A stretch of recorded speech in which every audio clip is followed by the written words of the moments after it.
Suqovuşan qəsəbəsinin, Suqovuşan kəndinin azad edilməsi strateji nöqteyi-nəzərdən çox böyük əhəmiyyət kəsb edirdi.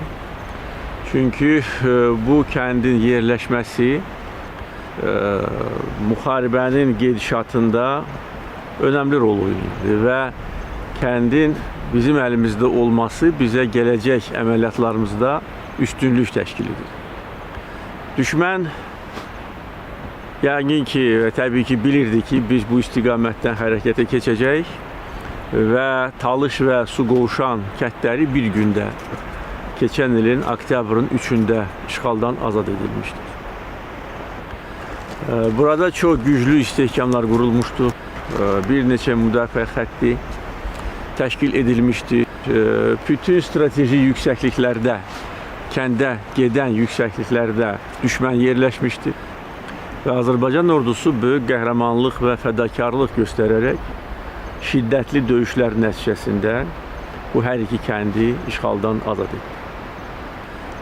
Suqovuşan və Talış kəndlərinin azad edilməsinin digər əhəmiyyətli tərəfi ondan ibarətdir ki, birinci azad edilmiş kəndlərdən sonra, birinci kəndlər sentyabrın 27-sində müharibənin ilk günündə azad edilmişdi, 6 kənd. Oktyabrın 3-ünə qədər hər hansı bir yaşayış məntəqəsi azad edilməmişdi. Bunun təbii səbəbləri var idi. Hazırlıq gedirdi, manevrlar gedirdi, şiddətli döyüşlər gedirdi.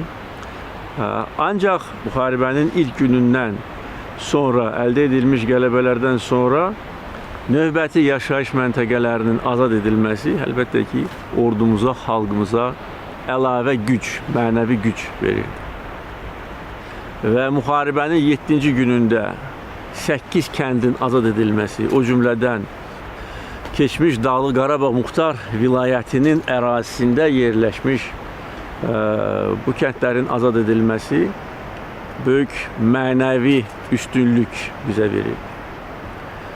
Bu kəndlərin strateji əhəmiyyəti ondadır ki, burada düşmənin çox böyük canlı qüvvəsi yerləşmişdir və bu kəndlərin azad edilməsi bizim strateji bu bölgədə gedən yollara da nəzarətimizi təmin etdi və düşmənin canlı qüvvəsinin hərəkəti üçün, manevrləri üçün çox böyük problemlər yaradıldı, məhdudiyyət yaradıldı və demək olar ki, müharibənin son gününə qədər bu ərazidə Talış və Suqovuşan kəndlərin yerləşdiyi ərazidə düşmənin çox böyük canlı qüvvəsi yerləşmişdi və bu canlı qüvvə digər əməliyyatlarda iştirak edə bilmirdi.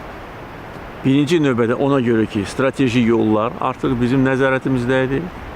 İkinci, ona görə ki, əgər buradan düşmən öz canlı qüvvəsini başqa yerlərə çəksəydi, əlbəttə ki, Azərbaycan ordusu bu istiqamətdə də böyük dərəcədə bundan sonra da irəliləyə bilərdi.